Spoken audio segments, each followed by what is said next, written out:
I share the sense of shock and dismay that the entire nation must feel at the despicable act that took the life of the nation's president.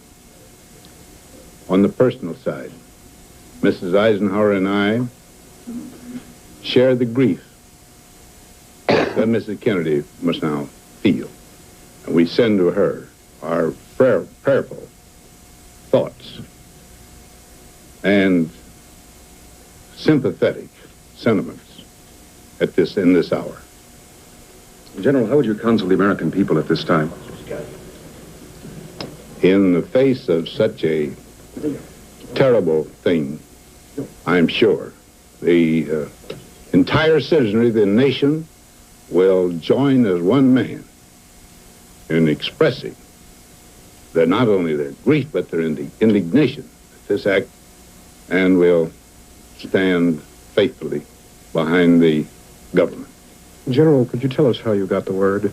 I was at a meeting for the United Nations, and while there, a member of the meeting was called out and came back and told us the news. Although at that time, we did not know the president was dead.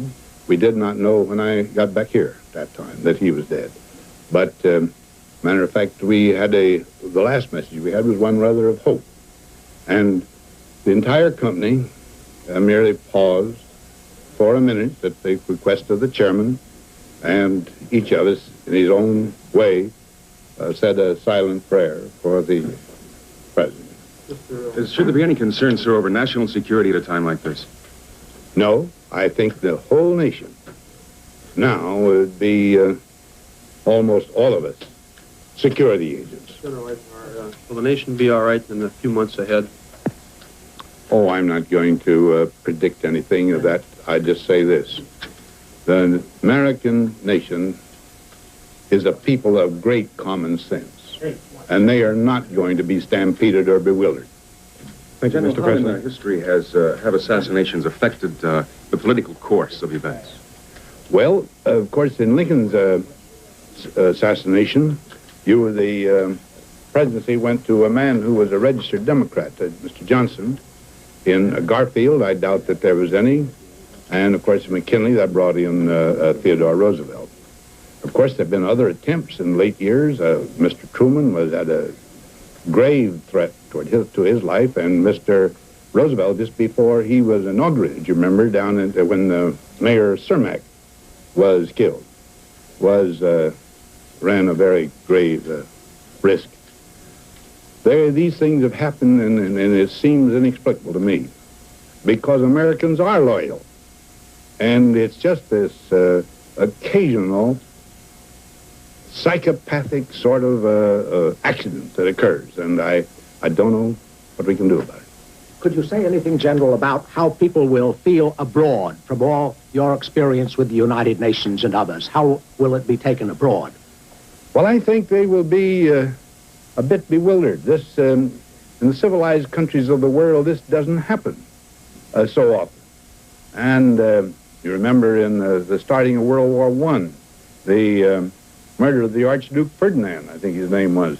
Why, this itself almost, is one of the contributory causes to that war. And, but here, I just don't know what happens. But we are a nation where our freedoms are allowed, or are observed in such a way that everybody is ready everybody is, you might say, capable of doing this if he's ready to put his own life on the line. General, how will you spend the rest of today and tomorrow? How will you spend the rest of today and tomorrow? Okay. I have canceled the dinner date that I had for tonight. Tomorrow, I'm going immediately to my home, and if I am wanted for any purpose whatsoever, I will, of course, be available. Would you have any advice to the American people at this time? No, as I said, I know the American people will stand solid, and they will not be stampeded. Thank you, Mr. President. All right. Thank you very much. Good night, fellows.